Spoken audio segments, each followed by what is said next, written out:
তো আপনাদের সকলকে স্বাগত জানাচ্ছি আজকে ভগবদ্গীতা ক্লাসে। তো আমরা নিয়মিতভাবে শ্রীমদ্ভগবদ্গীতা থেকে পাঠ করছি। শ্রীমদ্ভগবদ্গীতার যথাযথ দ্বিতীয় অধ্যায় সাংখ্যযোগ। কালকে আমরা আলোচনা করছিলাম, ভগবান অর্জুনকে বলছেন যে বস্তু অনিত্য তার স্থায়িত্ব নেই, আর যে বস্তু নিত্য তার স্থায়িত্ব রয়েছে। এবং যারা এই দুটো তত্ত্ব জানে তারা এই দুটো জিনিসই জেনেছে, নিত্য অনিত্য বিষয়ে জেনে এই সিদ্ধান্তে উপনীত হয়েছে যে অনিত্য জড়বস্তুর স্থায়িত্ব নেই এবং নিত্য বস্তু আত্মার কখনো বিনাশ হয় না।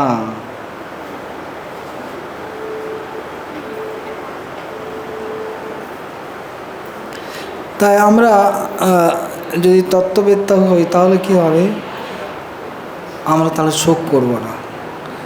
যদি তত্ত্বটা ঠিকমতো জানি, যখন আমরা তত্ত্ব জানি না, যেমন আমরা দুঃখ পাই যখন আমার শরীর বৃদ্ধ হয়ে যায়, বা আমার শরীর কোনো ব্যক্তি মারা গেলে তখন আমি দুঃখ পাই। কেন?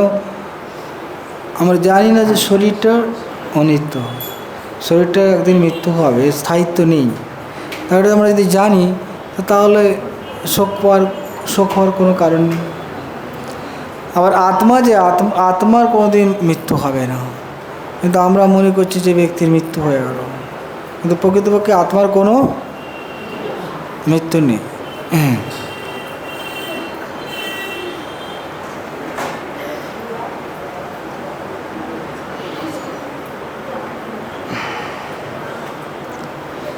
তারপরে আজকে আমরা 17 নম্বর শ্লোক থেকে আলোচনা করব।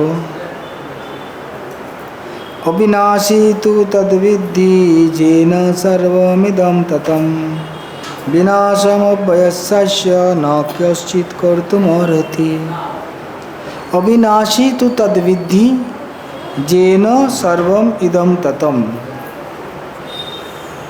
তো এই দুটো জিনিস আছে, একটা হচ্ছে নিত্য, একটা অনিত্য। তার মধ্যে যে আত্মা, তার সম্বন্ধে বলা হচ্ছে সেটা হচ্ছে অবিনাশী, তার কোনো বিনাশ নেই। অবিনাশী তু তদ্বিদ্ধি যেনম সর্বম ইদম ততম। এবং এই আত্মা সমস্ত শরীরের মধ্যে বিস্তৃত। এই শরীরের মধ্যে বিস্তৃত কিসের মাধ্যমে বিস্তৃত? তার চেতনার দ্বারা। আত্মা এক জায়গায় রয়েছে, কিন্তু সমস্ত শরীরের মধ্যে তার চেতনার মাধ্যমে বিস্তৃত আছে। যেন সর্বম ইদম ততম বিনাশম অব্যয়াস্য ন কশ্চিৎ কর্তুম অর্হতি। তাই কেউ এই আত্মাকে বিনাশ করতে সক্ষম নয়, কেউ আত্মাকে বিনাশ করতে পারবে না। আত্মা হচ্ছে অবিনাশী এবং অব্যয়, আত্মা কোনো নষ্ট হবে না, কেউ বিনাশও করতে পারবে না। আর আত্মা সমস্ত শরীরের মধ্যে ব্যাপ্ত আছে চেতনার মাধ্যমে। আত্মা সাইজ হচ্ছে কত? শাস্ত্রে বলা হচ্ছে কেশাগ্র শতভাগশ্চ শতদা কল্পিতস্য চ ভাগ জীবস্য বিজ্ঞায় স চ অনন্তায় কল্পতে। অর্থাৎ চুলের অগ্রভাগটা কত সূক্ষ্ম, ওটাকে 10,000 ভাগ করলে যে সাইজ হবে সেটা হচ্ছে আত্মার সাইজ। তো এত ছোট আত্মা, তো এত ছোট আত্মা, এই ছোট আত্মা সমস্ত শরীরের মধ্যে ছড়িয়ে আছে। কিসের মাধ্যমে? চেতনা। আমার মাথায় যদি কোনো কিছু মশা বসছে আমি বুঝতে পেরে যাচ্ছি, পায়ে যদি কোনো পিঁপড়ে কামড়াচ্ছে আমি ওখানে হাত চলে যাচ্ছে, ওখানে বুঝতে পারছি এখানে পিঁপড়ে আছে, পিঁপড়ে কামড়াচ্ছে। তো চেতনার মাধ্যমে আত্মার সমস্ত শরীরের মধ্যে কি আছে? বিস্তৃত আছে, ব্যাপ্ত আছে। তাই শরীরের মধ্যে কোথাও কিছু হলে সেটা আমি বুঝতে পারবো, কিন্তু ধরুন আপনার শরীরে কী হচ্ছে আমি বুঝতে পারবো, আমার শরীর কী হচ্ছে আপনি বুঝতে পারবেন। কেন না, আমার আত্মাটা আমার এই শরীরের মধ্যেই সীমাবদ্ধ। আমার আত্মাটা আমার এই শরীরের মধ্যেই, কিন্তু আরেকটি আত্মা আছে যেটা যে পরমাত্মা, সেই পরমাত্মা সমস্ত জায়গাতে পরিব্যাপ্ত। তার চেতনা সমস্ত জগতের মধ্যে পরিব্যাপ্ত এবং সমস্ত জগতে কোথায় কি হচ্ছে সে তিনি জানে। তিনি হচ্ছেন পরমাত্মা। আমার আপনার সকলের মধ্যে কি হচ্ছে সেটা তিনি জানতে পারেন। সেটা হচ্ছে কি পরমাত্মা। হয়েছে কিনা?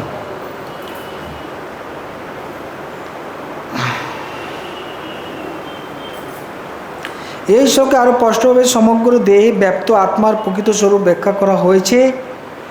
যে কেউ হৃদয়ঙ্গম করতে পারে সমগ্র দেহ জুড়ে কি বিস্তৃত হয়ে আছে।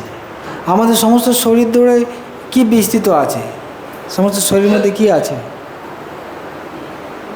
হ্যাঁ, সমস্ত শরীরের মধ্যে কি বিস্তৃত আছে, ছড়িয়ে আছে? হ্যাঁ, চেতনা। কি আছে? চেতনা আছে না? আর স্পর্শ করছে, এখানে বুঝতে পারো। এখানে মানে আমার শরীরের মধ্যে পুরো শরীরব্যাপী কি আছে? চেতনা আছে। প্রত্যেকেই তার দেহের সুখ ও বেদনা সম্বন্ধে আংশিক বা সামগ্রিকভাবে সচেতন। চেতনার এই বিস্তার প্রত্যেকের নিজের দেহের মধ্যেই সীমাবদ্ধ। একজনের দেহের সুখ দুঃখের অনুভূতি অন্য আরেকজনের কাছে অজ্ঞাত। তাই ভিন্ন ভিন্ন দেহ ভিন্ন ভিন্ন স্বতন্ত্র আত্মার মূর্ত রূপ এবং স্বতন্ত্র চেতনার মাধ্যমে আত্মার উপস্থিতি লক্ষণ দৃষ্ট হয়। বুঝলেন কিনা? অর্থাৎ প্রতিটা শরীরে আত্মা আছে, সেটা কীভাবে বোঝা যাবে না? যেখানে চেতনা আছে, যেখানে চেতনা আছে সেখানেই আত্মা আছে। তা আমার শরীরে যতদিন চেতনা থাকবে ততদিন আমার শরীরে আত্মা থাকবে। যখন শরীরের মধ্যে চেতনা থাকবে না, প্রাণের লক্ষণ থাকবে না, তখন আত্মা শরীর থেকে বেরিয়ে যাবে। আর শরীর থেকে যখন বেরিয়ে যায় তখন আর আত্মার কোনো প্রাণের চেতনা থাকে না শরীরের মধ্যে। বুঝলেন কি না? তা অনেকে বলে আমরা তো দেখতে পাই না, যা দেখতে পাই না সেটা আমি বিশ্বাস করি না। বলে না, আত্মাকে আমরা দেখতে পাই না। কিন্তু অনেক জিনিস আছে যেগুলো আমরা দেখতে পাই না, কিন্তু আমরা বিশ্বাস করি। কি কি দেখতে পাই না বিশ্বাস করি? হ্যাঁ, কি? হাওয়া। কিটা কিটা? ওকে, ভগবান তো ঠিক আছে, কিন্তু মানে ওটা তো সবাই হাওয়া দেখতে পাই না, কিন্তু বিশ্বাস করি আছে তো নাকি বাতাস। আর কি দেখতে পাই না? হ্যাঁ, মন দেখতে পাই না।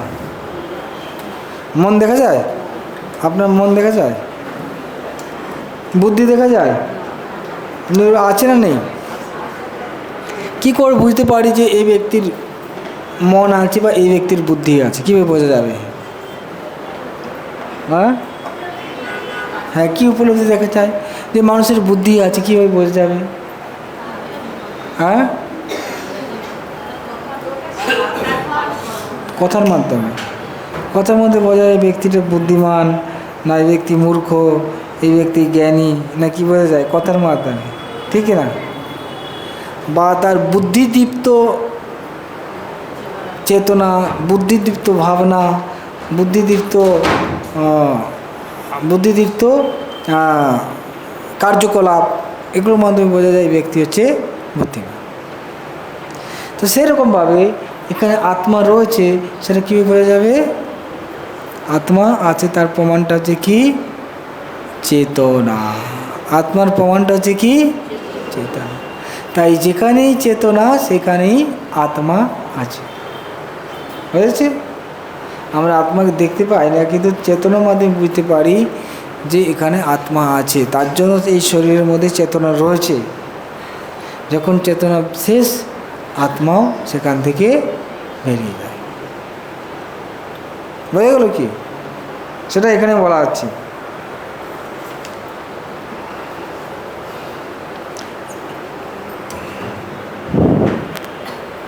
যেমন একটা উদাহরণ দেওয়া আছে এই আত্মা এত ছোটো থাকা সত্ত্বেও সমস্ত শরীরের মধ্যে কীভাবে চেতনাটা রয়েছে, সমস্ত শরীরকে সে মেনটেন করছে। চুলের অগ্রভাগে 10,000 ভাগের 1 ভাগ, মানে বলতে কত ছোট জিনিস, কত সূক্ষ্ম কিন্তু কত পাওয়ারফুল, কত সূক্ষ্ম কিন্তু অনেক পাওয়ারফুল। পুরো শরীরকে সে চালাচ্ছে। আমার চিন্তা, অনুমতি, ভাবনা, কত বুদ্ধি, সব কিছু স্মৃতিশক্তি সব তার মনের ওইটুকুন জিনিসের মধ্যে রয়েছে। অনেক সময় ছোটো ছোটো চিপস থাকে যার মধ্যে অনেক মানে ডেটা থাকে না, অনেক মেমোরি থাকে, কিন্তু এই আত্মাটা দেখুন কত সূক্ষ্ম, তার মধ্যে ভগবান কত কিছু ঢুকিয়ে রেখে দিয়েছে। ওই আত্মার মধ্যে তার চক্ষু, কান, নাক, সব তার ভাবনা, তার স্মৃতি, তার চিন্তা, তার সংস্কার সব ওই ছোট জিনিসের মধ্যে ঢুকিয়ে রেখে দিয়েছে। এত সূক্ষ্ম তার মধ্যে সব কিছু আছে। তাই আত্মার বিজ্ঞানটা হচ্ছে কি অনেক সূক্ষ্ম একটা বিজ্ঞান।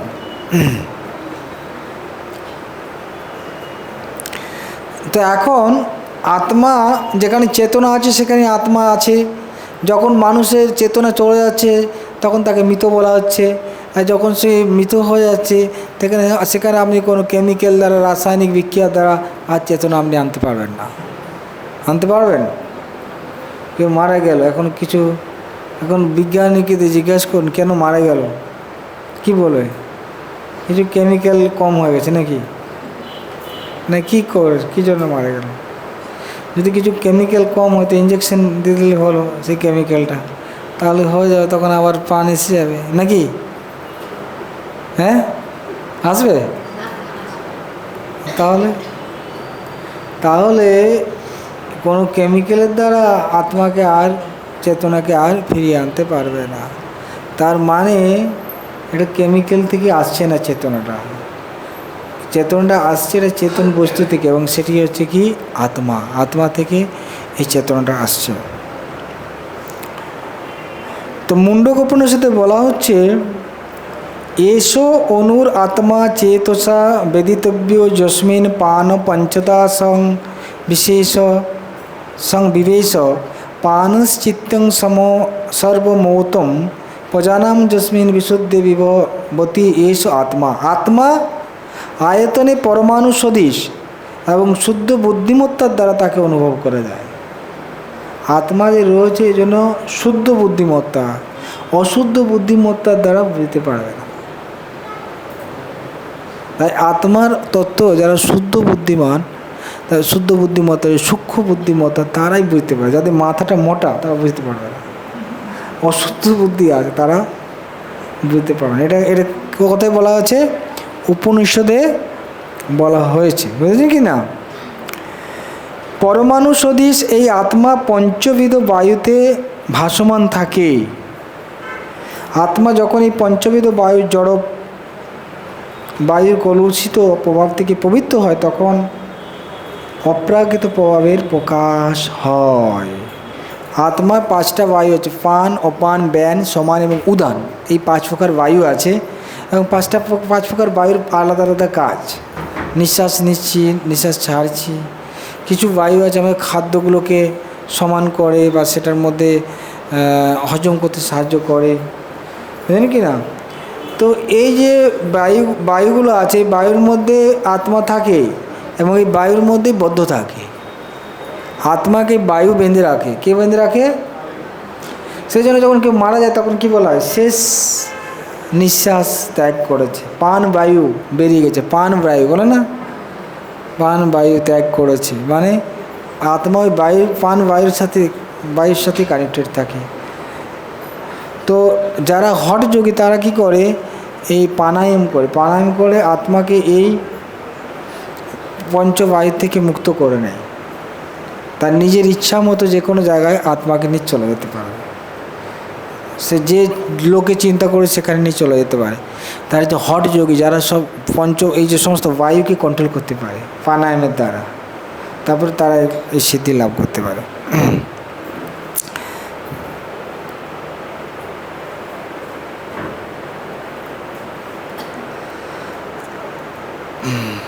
বোঝা গেল এটা?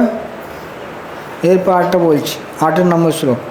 অন্তবন্ত ইমে দেহা নিত্য সুক্তা শরীরিণঃ অনাশিন প্রমেয়স্য তস্মাৎ যুদ্ধস্য ভারত। অন্তবত্ত ইমে দেহা, দেহা মানে এই শরীরটি, অন্তবৎ মানে শেষ হয়ে যাবে, এই শরীরটা একসময় শেষ হয়ে যাবে, এই অন্ত আছে। কিন্তু নিত্য সুক্ত শরীরিণ, নিত্যস্য উক্তা শরীরিণ, এই শরীরিণ মানে যে শরীরটার মালিক বা আত্মা, সে হচ্ছে নিত্যস্য, তাকে নিত্যস্য উক্তা, তাকে নিত্য বলা হয়। আত্মাকে বা শরীরিণীকে নিত্য বলা হয়, শরীরটা অনিত্য বলা হয়। অনাশীন অপ্রমেয়স্য, এবং আত্মা হচ্ছে কি অনাশীন মানে অবিনাশী, অপ্রমেয়স্য মানে তাকে অপরিমেয়, তাকে পরিমাপ করা যায় না। তস্মাৎ যুদ্ধস্য ভারত, হে ভারত, তাই তুমি যুদ্ধ করো, আত্মার কখনো বিনাশপ্রাপ্ত হবে না। প্রভুপাদ তাৎপর্য বলছেন, জড়দেহের ধর্ম হচ্ছে বিনাশপ্রাপ্ত হওয়া, তা এই মুহূর্তে বিনাশ হতে পারে, 100 বছর পরে হতে পারে, এটি কেবল সময়ের অপেক্ষা। অনাদিকাল পর্যন্ত দেহকে টিকিয়ে রাখার কোনো সুযোগ নেই, কিন্তু আত্মা এত সূক্ষ্ম যে তাকে কোনো শত্রুই দেখতে পাবে না। আত্মাকে কেউ মারতে পারবে না, আত্মাকে কেউ কাটতেও পারবে না, আত্মাকে আগুনে পোড়াতেও পারবে না, এত সূক্ষ্ম, কোনো শত্রু তাকে ধরতে পারবে না। আত্মা এত সূক্ষ্ম যে তার পরিমাপ করাও অসম্ভব, সুতরাং উভয় বিচারের পরিপ্রেক্ষিতে অনুশোচনার কোনো কারণ থাকতে পারে না, কারণ কোনো অবস্থাতেই আত্মাকে হত্যা করা যাবে না, আর এই জড় দেহটিকে কোনোভাবেই অনির্দিষ্টকালের জন্য রক্ষা করা যাবে না, অথবা চিরকালের জন্য বাঁচিয়ে রাখা যাবে না।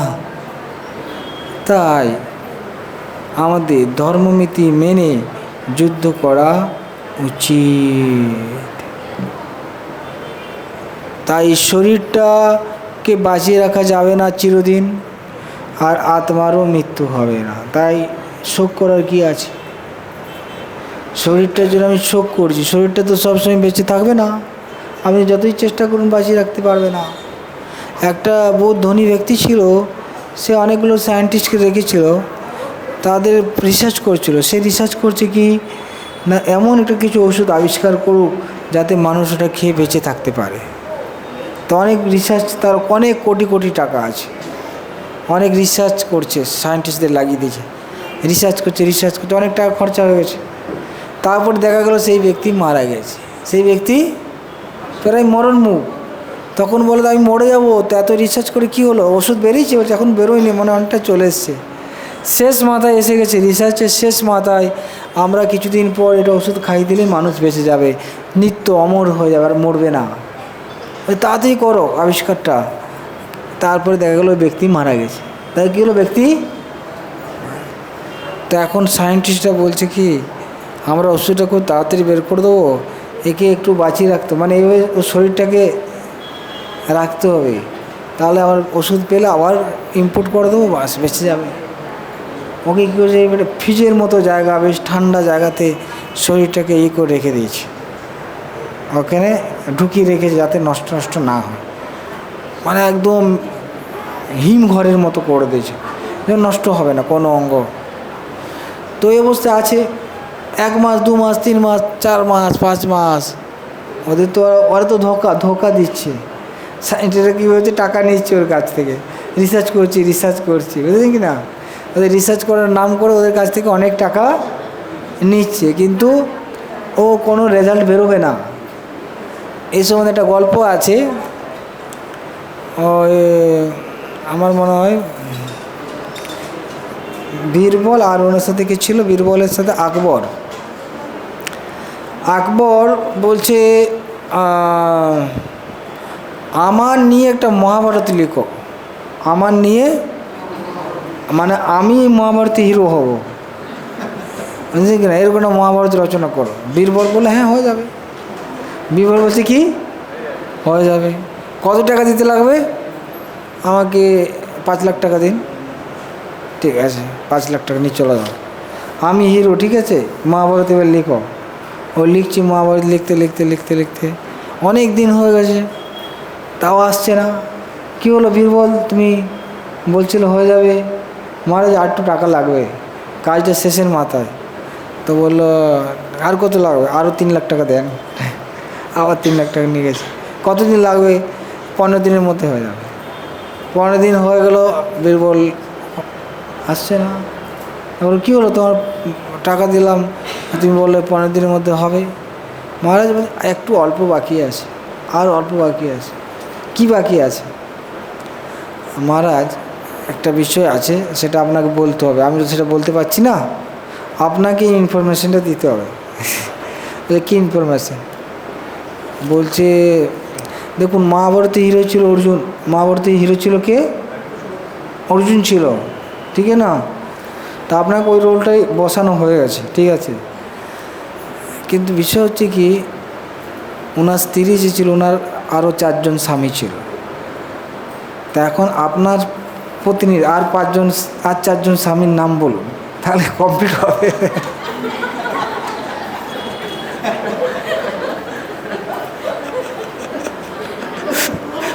তো বলছে কী বলছো, আরে আমার পত্নী আবার কে স্বামী থাকবো, আমি সব।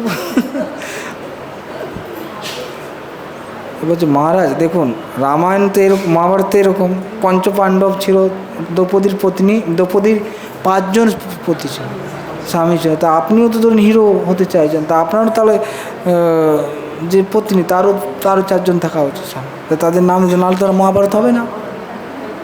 বলছে এরকম মহাভারত লেখার প্রয়োজন নেই। তো মহারাজ আমি তো অনেককে টাকা পয়সা দিয়ে দিয়েছি, এটা বন্ধ করতে গেলেও টাকা লাগবে। তাহলে কত লাগবে? আরও 5 লাখ টাকা লাগবে। ঠিক আছে 5 লাখ লিখতে, আর মহাভারতের দরকার নেই। তো সেরকমভাবে সায়েন্টিস্টরা এরকম বলছে, আমরা এই প্রাণের আবিষ্কার করে দিলাম, আমরা চন্দ্রে চলে যাচ্ছি, আমরা মানুষকে এমন কিছু করে দেবো মানুষ বেঁচে যাবে। কিন্তু ওইরকমই অনেকটা এইরকম, মানে টাকা নিচ্ছে, কিন্তু শেষে ওটা বলবে, মহাভারতের শেষে একটা জায়গায় আটকে যাচ্ছে, বুঝলেন কি না? তো তাই ওই ব্যক্তিকে এরকম করে রেখে দিচ্ছে ফ্রিজের ঘরে, 5-6 মাস হয়ে গেছে, কিছুই হচ্ছে না। তো ওখানে ওনার অনেক কোটি কোটি টাকা, বিলিয়ন বিলিয়ন বিলিয়ন ডলার, অনেক বিলিয়ন, মানে কয়েক হাজার কোটি টাকার সম্পত্তি। ওদের যারা ছেলে মেয়ে বা আরও কেউ আছে, তারা সম্পত্তি পাচ্ছে না কেন? তো এ তো রয়েছে না, এ শরীর রয়েছে, মানে এখন সম্পত্তি ভাগ করতে পারছে না। ওখানে খুব পাহাড় দেওয়া আছে, একটা ওর লোক কী করেছে, ওখানে যে তার কেটে দিয়েছে, কী করেছে, তার কেটে দিয়ে ওখানে আর ইলেকট্রিসিটি যাচ্ছে না, আস্তে আস্তে শরীর পচতে শুরু করে দিয়েছে। তারপরে দেখলো যে ও বাপরে বাপ, একে দাহ করতেছে, বুঝলেন কি না? তো তাই মানুষ চেষ্টা করছে যে সে মানে এমন কিছু আবিষ্কার করে যে চেতনা ফিরে চলে আসবে, না, ওটা সম্ভব না। এটা আমার নিয়ম, এটা ভগবানের নির্দেশ চলছে, তা আপনি চাইলেও পারবেন না। অনেক সময় এরকম দেখা যায়, কোনো মানুষ মারা গেছে, কয়েক ঘন্টা পর আবার প্রাণ চলে এসছে, কয়েক ঘন্টা পর আবার প্রাণ, মানে আত্মা আবার ফিরে প্রবেশ করেছে, তারপর আবার সে বেঁচে গেছে, এরকম অনেক দেখা গেছে। এটা এরকম গল্প আপনারা শুনেছেন? হ্যাঁ, এটা হচ্ছে সত্যিকারের ঘটনা। একটা ব্যক্তি একটা ইস্কন মন্দিরে দৌড়াতে দৌড়াতে গেল, দৌড়াতে গিয়ে বলছে আপনার কাছে ভগবদ্গীতা আছে, ভগবদ্গীতা আছে, ভগবদ্গীতা আছে। ধরুন এখানে কেউ এসেছে, তো বলে এটা ভগবদ্গীতা আছে, ভগবদ্গীতা আছে। হ্যাঁ ভগবদ্গীতা আছে তো, আর তো ভগবদ্গীতা দিচ্ছি, নেন নেন। ভগবদ্গীতা নিয়ে পুরো আলিঙ্গন করছে, আলিঙ্গন করছে বারবার। তো বলছে আরে এরকম তো কোনো মানে ভগবদ্গীতার পাঠক দেখিনি যে এত মানে ভগবদ্গীতা নিয়ে আলিঙ্গন করছে, খুব আনন্দিত, এরকম তো কোনো দেখা যায় না। ভগবদ্গীতা চাই তারা নেয় বা চলে যায়, কিন্তু এরকম নয় ভগবদ্গীতা লাগবে, ভগবদ্গীতা আছে, ভগবদ্গীতা আছে। তো তখন জিজ্ঞেস করছে আপনি এরকম করছেন কেন ভগবদ্গীতা নিয়ে? এত আলিঙ্গন করছেন বা মানে ভগবদ্গীতা নেওয়ার জন্য এত উদ্বেগগ্রস্ত কেন? বলছে অনেক লম্বা হিস্ট্রি আছে, অনেক লম্বা হিস্ট্রি। বলছে আমি মরে গিয়েছিলাম। আরে মরে গেছেন তো রয়েছে দেখছি বেশি হয়েছে। বলছে না আমি মরে গিয়েছিলাম। তা আপনি এলেন কি করে? বলছে আমি জমালয় থেকে এলাম। সত্যি ঘটনা। কোথা থেকে এলাম? জমালয় থেকে। তা আপনি বাঁচলেন কি করে? বললো অ্যাকচুয়ালি আমাকে আমাদের পাড়ার আমার নামে আরেকটা ব্যক্তি আছে, আমার নাম হচ্ছে কি রমেশ ধরুন, ঠিক না? তো আরেকজন ব্যক্তির নামও রমেশ আছে, ওইরকম টাইটেল। তো কি করেছে, এই টপিন রোডের লোক তো রমেশ আছে, আবার স্মৃতির মোড়ে একজন আছে। ও স্মৃতির মোড়ের লোককে আনার কথা, টপিন রোডের লোককে নিয়ে চলে এসছে যমদূতেরা ভুল করে। তো যমদূত যখন যমরাজের কাছে নিয়ে গেছে এরকম এই নাম, তখন বলছে আরে এ তো এখন মরার সময় হয়নি, একে তোমরা কী জন্য নিয়ে এসছো? বলছে না মরার সময় হয়নি। বলছে না এ তো পাশের পাড়ায় ওই ওনার নাম, ওনার আসার কথা। তার তো ভুল হয়ে গেছে, কী হবে? তো ও দেখছিল তখন, ও জমালয়ে গিয়ে দেখছে অনেককে দণ্ড দিচ্ছে, বিভিন্ন ব্যক্তিকে বিভিন্ন রকমভাবে কষ্ট দিচ্ছে। কারো মাথাটা নিচে রেখে দিয়েছে, কাউকে শিমুল গাছের উপর থেকে, শিমুল গাছের এরকম কাঁটা আছে, ওই কাঁটার উপর থেকে নিচে থেকে টেনে টেনে নামিয়ে দিচ্ছে, কাঁটা গাছের মতো তাকে শুয়ে রেখেছে, অনেক রকম তাকে অত্যাচার করছে। ও দেখে তো ভয়ভীত হয়ে গেছিলো। তখন যখন ওর নাম ডেকেছে তখন বললো এরকম সময় হয়নি, এরকম সময় হয়নি। তো তাহলে কী করতে, ফেরত দিয়ে আসতে হবে। তো তখন যমদূতেরা বলল যে ও বলছে আমি এখান থেকে এখানে যদি না আসতে হয় কী করতে হবে? ওই ব্যক্তি জিজ্ঞাসা করছে যমদূতকে, ওই তুমি যদি এখানে ফিরে আসতে না চাও তাহলে ইস্কনের প্রতিষ্ঠাতা আচার্য অভয়চন্দ্র ভক্তিবেদান্ত স্বামী প্রভুপাদ ভগবদ্গীতা যথাযথ ওটা পড়ে নাও, তাহলে তোমাকে আর এখানে আসতে হবে না। তুমি যদি এসি ভক্তিবেদান্ত স্বামী প্রভুপাদের ভগবদ্গীতা পড়ো তাহলে তোমাকে আর নরকে আসতে হবে না। তো সেই জন্য ওরা তখন কী করলো, এদিকে তো যখন মারা গেল, মারা যাওয়ার পর ওকে তো শ্মশান ঘাটে নিয়ে যাচ্ছিলো, ওকে মানে পারলৌকিক ক্রিয়া করার জন্য শ্মশান ঘাটে নিয়ে যাচ্ছিলো। আর রাস্তার মধ্যে ও তখন জ্ঞান ফিরে পেয়ে গেছে, ও তখন উঠে বসে পড়েছে ওখানে উঠে। আর ওখানে লোক ও যে চিৎকার করছে, তখন দেখছে আরে এ তো বেঁচে গেছে, মানে ভূত হয়ে গেছে মনে হয়। ওরা সব পেড়ে দৌড় মেরে দিয়েছে। ও তারপরে ওখান থেকে নেমে ইস্কন মন্দির গেছে। কোথায় গেছে? ওখান থেকে ডাইরেক্ট ইস্কন মন্দির গিয়ে ভগবদ্গীতা একবারই ডাইরেক্ট কিনে নিয়েছে। তারপরে বলছে বাস বেঁচে গেছি, মানে আর নরকে যেতে হবে না, আমি এখন এই গীতা পড়বো। বুঝতে পেরেছেন? এটা সত্যি ঘটনা। তো তাই যমরাজের দূতেরা পর্যন্ত এই ভগবদ্গীতার প্রচার করছে, প্রভুপাদের ভগবদ্গীতা, এবং তারা জানে যে ভগবদ্গীতা প্রভুপাদে পড়বে তারা আর যমরাজের কাছে যাবে না। তা আমরা যদি না যেতে চাই তাহলে এই গীতা পড়তে হবে। বুঝতে পারছেন কি নাকি? আপনাদের একটা করে ভগবদ্গীতা নিয়ে যাওয়া উচিত আজকে, যমদূতের কাছ থেকে বাঁচতে গেলে। হ্যাঁ ঠিকই না? তো তাই যেটা বলতে চাইছি, আত্মা এরকম ভুলভাবে যখন যায় তখন হয়তো তারা ফেরত আসে, এই যেমন কয়েক ঘন্টা পর ফেরত এসছে, বুঝলেন কি না? কিন্তু আপনার সাধারণত আসে না, যদি ভুল হয় তখন তাকে ফেরত দিয়ে যাচ্ছে। সাধারণত আত্মা আসবে না, বা কোনো আপনি যান্ত্রিক পদ্ধতির মাধ্যমে আত্মাকে ফেরত আনতে পারবে না।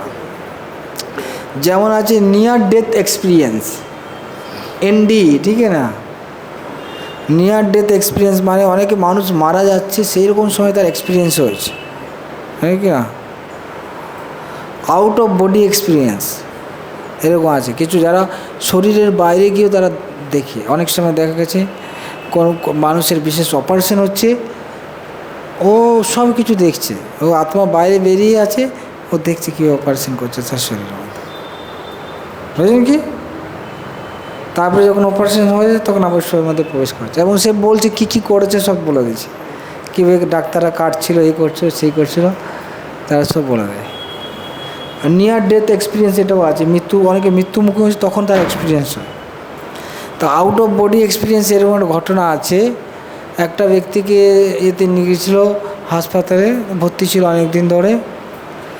তারপরে ও এরকম খুব সিরিয়াস অবস্থায় ছিল, অজ্ঞান অবস্থায় ছিল। তারপর তার জ্ঞান এসেছে কিছুদিন পর। তখন বলছিল সে আমি এই শরীরের বাইরে চলে গিয়েছিলাম, এই শরীরে ও মৃত্যুর মতোই হয়ে গেছে। ও দেখছিল প্রাণ নেই, প্রাণহীনের মতো অনেকটা। তারপর আবার ফিরে এসেছে, তখন বললো আমি বাইরে গিয়েছিলাম, আমার শরীরের বাইরে। কোথায় গিয়েছিল? বলছে আমি ছাদে গিয়েছিলাম। কোথায়? ছাদে, অর্থাৎ ওই বিল্ডিংয়ের ছাদে, হাসপাতালের ছাদে। তো বললো কী আছে? ও বললো এরকম এখানে জুতো আছে, এখানে ছেঁড়া জুতো আছে, এদিকে একটা আছে। তো ওই যে ছাদে কেউ কোনো দিন যায় না, কেন ওখানে লক থাকে, লক এন কি, মানুষ কে যাবে ও ছাদে, কেউ যায় না। তো বললো চলো দেখি। তারপরে গিয়ে দেখছি সত্যিকার খুললো দরজা, একজনের কাছে চক লক ছিল, খুলে দেখছি জুতো রয়েছে, এখানে যা যা বলেছে সেগুলো সব রয়েছে। তাহলে যে ব্যক্তি যখন তাকে নিয়ে এসছে, সে খুব সিরিয়াস অবস্থায় নিয়ে এসছে, তার তো ছাদে যাওয়ার কোনো প্রশ্নই নেই। তাকে ওখানে অপারেশন বা এইসব করেছে, তো সে কী করে ছাদে গেল? সে ছাদে কী করে গেল? তোমার সে আত্মাটা গেছে, কি গেছে? আত্মা বাড়ি চলে গেছে, আত্মা গিয়ে ওই সব দেখছে, ছাদে থেকে আবার ঘুরে চলে এসছে, বুঝলেন কি না? তো তাই আত্মা অনেক সময় আপনার সব অপারেশন হল তখন তারা দেখে কি কথা বলছে, তাও সে বলে দেয় এরকম এরকম কথা হচ্ছে। যতদিন আয়ু আছে, আয়ু যদি না থাকে তাহলে তো আত্মা বেরিয়ে যাবে, তখন আত্মা বেরিয়ে যাবে, তখন আপনি আর চাইলে আনতে পারবেন না, এটা বলতে পারছি। তাই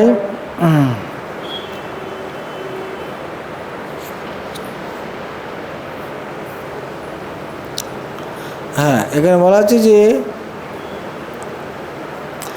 যে মুহূর্তে আত্মা তার দেহটি পরিত্যাগ করে তখন থেকেই সেটি পচতে শুরু করে, তাই সেই দেহকে প্রতিপালন করে আত্মায়। দেহের কোনো গুরুত্ব নেই। ভগবান শ্রীকৃষ্ণ অর্জুনকে উপদেশ দিয়েছিলেন জড় দেহাত্মবুদ্ধির কারণেই ধর্মীয় উদ্দেশ্য পরিহার না করে যুদ্ধ করতে। দেখুন আমাদের শরীরটা কোনো মূল্য নেই, কিন্তু আমরা এই শরীরটাকে বেশি মূল্য দিচ্ছি। কিন্তু আমার যেটা কর্তব্য, আমার যে ধর্মীয় উদ্দেশ্য, সেটা আমরা করছি না। আমাদের মধ্যে গুরুত্বপূর্ণ হচ্ছে কি আত্মা। আত্মার জন্য আমরা কোনো চিন্তা করি না। দিন রাত্রি শরীর নিয়ে ভাবছি, শরীরটা নিয়ে চিন্তা করছি, সকাল থেকে রাত্রি পর্যন্ত কেউ খাবে, ঘুমাবে, শোবে, এটাই চিন্তা করছি। এই শরীরটা নিয়ে, আত্মার জন্য কোনো চিন্তা নেই। আমাদের কী করে কল্যাণ হবে? তা আমাদের যদি প্রকৃত কল্যাণ চাই, তা আত্মার জন্য আমাদের চিন্তা করা, এবং আত্মার জন্য আমাদের ধর্মীয় অনুসরণ করতে হবে, ধর্ম চর্চা করতে হবে। সেটা আত্মার খাবার, আত্মার যে ক্ষুধা, তা পরিতৃপ্ত হবে যখন আমরা ধর্মীয় স্পিরিচুয়ালিটি প্র্যাকটিস করবো। দেখুন আধ্যাত্মিকতা যখন প্র্যাকটিস করবো, তখনই আমাদের আত্মা ক্ষুধা উপশম হবে। এখন আমাদের শরীর খাবার দিচ্ছি, কিন্তু আত্মা ভোগ ক্ষুধার্ত। আত্মা হচ্ছে কি? ক্ষুধার্ত। সবাই ক্ষুধার্ত আত্মা। এরকম নয় যে শুধু যারা দরিদ্র তারাই খেতে পাচ্ছে না, না, ধনী দরিদ্র সবাইকার আত্মা হচ্ছে ক্ষুধার্ত। যে কৃষ্ণ ভক্তিতে নেই তারা সকলে ক্ষুধার্ত আত্মা। তা এই জগতে সকলেই ক্ষুধার্ত আত্মা। কিসের ক্ষুধা? আধ্যাত্মিকতার ক্ষুধা, আধ্যাত্মিকতার ক্ষুধা,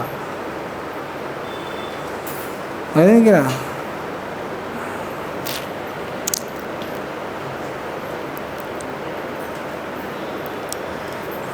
19 নম্বর শ্লোক।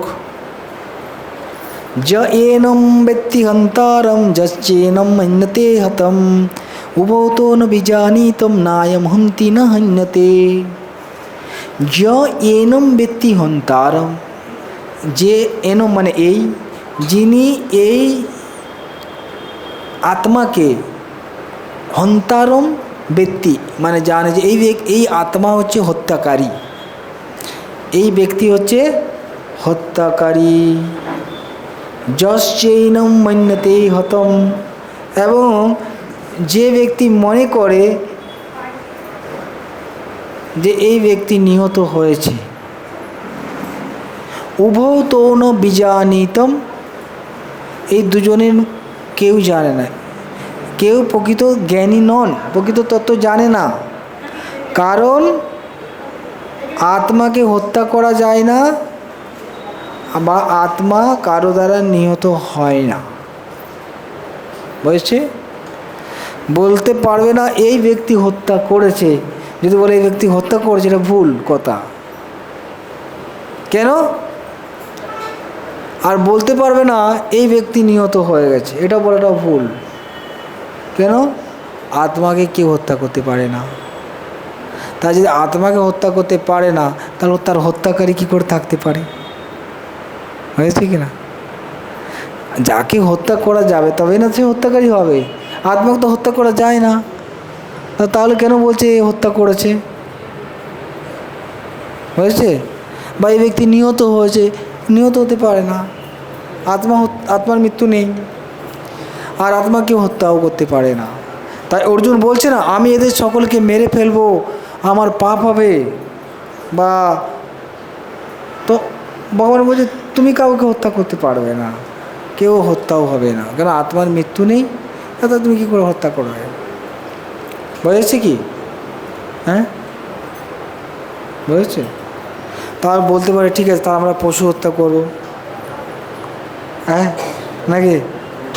হ্যাঁ, আমি তো হত্যা করছি না, আত্মার তো মৃত্যু নেই। হ্যাঁ হ্যাঁ,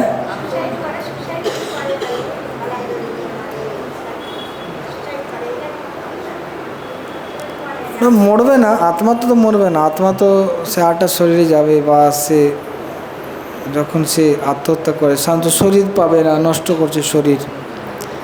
শরীর নষ্ট করলে ভগবান তাকে শরীর দেয় না, শরীর ছাড়া করতে থাকে।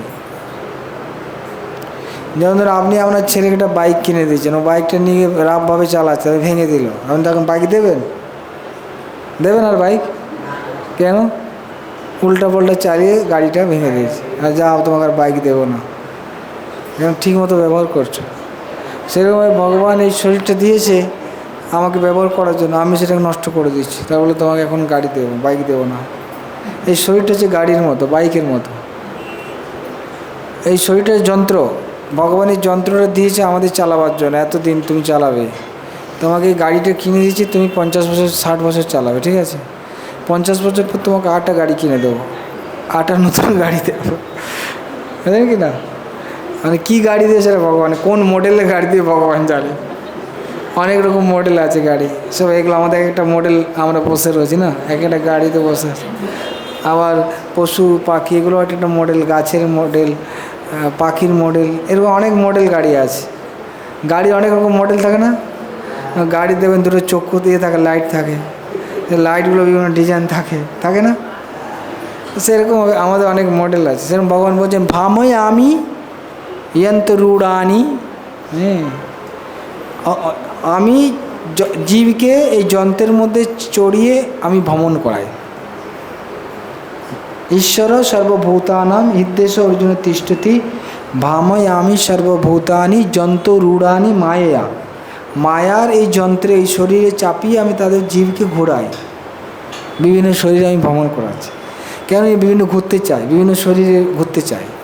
আমরা যেমন বিভিন্ন গাড়িতে চড়তে চাই, সেরকম আমাদেরও ভগবান এই যন্ত্র দিয়েছে, কিন্তু এটা লিমিট আছে, এতদিন পর্যন্ত তুমি ব্যবহার করো।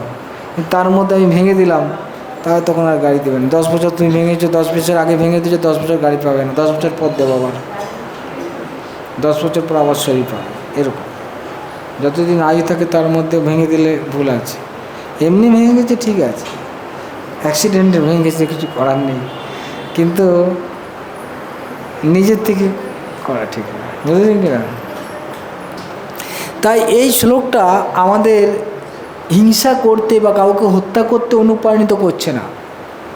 যে আত্মাকে তো মারা যায় না, তাহলে আমি ঠিক আছে পশুকে মেরে দেবো, পশুকে মেরে আমি খেয়ে নেবো, তো আত্মা তো মরছে না। কিন্তু না, এটা হচ্ছে হিংসা। এটা হচ্ছে কি? হিংসা। কেন হিংসা? না, এখানে বলা হচ্ছে যে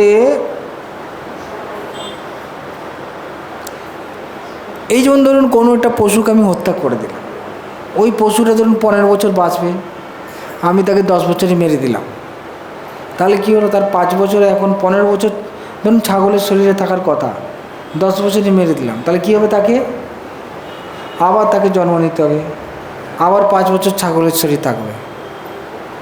ধরুন 5 বছরের মধ্যে আবার একজন মেরে দিয়েছে 3 বছরে, তাহলে আবার একবার জন্ম নিতে হবে, একবার 2 বছর থাকতে হবে। তার মানে এই যে একটা শরীর থেকে আরেকটা শরীরে, তার হয়তো ছাগলের শরীর থেকে সে গরুর শরীর চলে যাবে, গরুর শরীর থেকে বানর, বানর শরীর থেকে মানুষ হবে। কিন্তু এই দেখুন ছাগলের শরীর তাকে 3 বার জন্ম নিতে হলো। তার এই যে গতি, তার এই যে ডেভেলপমেন্ট, এটাতে মানে বাধা দিচ্ছে, এটা হিংসা। এটা হচ্ছে কি হিংসা। তাই শাস্ত্রে বলা হচ্ছে মা হিংসা সর্বভূতানি, কোনো জীবকে তুমি হিংসা করো না। অর্থাৎ কোনো জীবের যে প্রগতি হচ্ছে সেই প্রগতিটাকে প্রকৃতির নিয়ম করতে দাও, তুমি নিজে সেটাকে বন্ধ করছো কেন? তাহলে সেটা হিংসা হয়ে যাবে। আমি জোর করে কারো জীবনকে বাধা দিচ্ছি, সেটা তাহলে কী হয়ে গেল? হিংসা। বুঝেছে? আবার আত্মা নিহত হয় না, এই বিচারের মাধ্যমে পশুকে হত্যাকে উৎসাহিত করা হচ্ছে না। বিনা কারণে অন্যায়ভাবে কারো দেহ হত্যা করা অত্যন্ত গর্হিত এবং রাষ্ট্রের আইন অনুসারে এবং ভগবানের বিধানে তা শাস্তিযোগ্য হয়। এখন বললো আমি কাউকে মেরে দিয়েছি, আত্মার তো মৃত্যু নেই, গীতায় আমি পড়ে নিয়েছি। এখানে ভগবান বলেছে যে তুমি যদি মনে করো আমি হত্যা, সেটা ভুল। আর যে মনে করছে যাকে মেরে দিয়েছে সে মারা গেছে, এটাও ভুল। আপনি যদি বলেন এই শ্লোকটা দেখিয়ে দেন, আমি তো কাউকে হত্যা করতে পারি, ভগবান গীতায় বলেছে তুমি হত্যারা হতে পারো না। কেন? হত্যা করলে না হত্যারা হবে? কাকে হত্যা করবে? আত্মাকে তো হত্যা করা যায় না। বুঝেছে কি? তো এটা কিন্তু ঠিক নয়। এটা এই ভাবনাটা ঠিক না। কেন? এটা হচ্ছে হিংসা। এটা হচ্ছে কী হয়েছে? হিংসা হয়েছে। তাই ভগবান বোঝাচ্ছেন, দেখো প্রকৃতপক্ষে আত্মাকে মারতে পারে না, আর কেউ হত্যারাও নয়। মারা গেলে হত্যারা হবে, মারাই যাচ্ছে না তো কে হত্যারা হচ্ছে? হ্যাঁ, কিসে হত্যা করছে? সে শরীরটাকে নষ্ট করবে। কাকে নষ্ট করছে? শরীরটা। তো এই শরীরটা নষ্ট করাটাও পাপ। কারো শরীর নষ্ট করে দেওয়াটা সেটা হচ্ছে পাপ। বুঝেছে কি না? কিন্তু কারোটা ঘর বাড়ি আছে, বাড়িটা ভেঙে দিলে পাপ হবে না? বাড়িটা ভেঙে দিলে পাপ হবে? আপনি বলেন না আগে মাটি ছিল, এখন মাটি আছে। আগে কি ছিল? মাটি ছিল, মাটি দিয়ে ঘরটা বানানো হচ্ছে, আবার ভেঙে দিলাম, ও মাটি হয়ে গেছে। না, আগেও মাটি, এখনই মাটি আছে, কী পরিবর্তন হচ্ছে? না, ঘরটা আপনি ভেঙে দিয়েছেন, থাকার জায়গা ছিল সেটা আপনি ভেঙে দিলেন। যদিও সব জিনিস একই ছিল, একই আছে। সেরকমভাবে আত্মা মরবে না, কিন্তু শরীরটা নষ্ট হয়ে যাচ্ছে, মানে এটা আপনার অন্যায় হচ্ছে। বুঝেছে কি না? ভগবান বোঝাচ্ছে। তা আমরা এই 3টে শ্লোক আলোচনা করলাম, এখানে রাখছি। কার কোনো কোয়েশ্চেন আছে?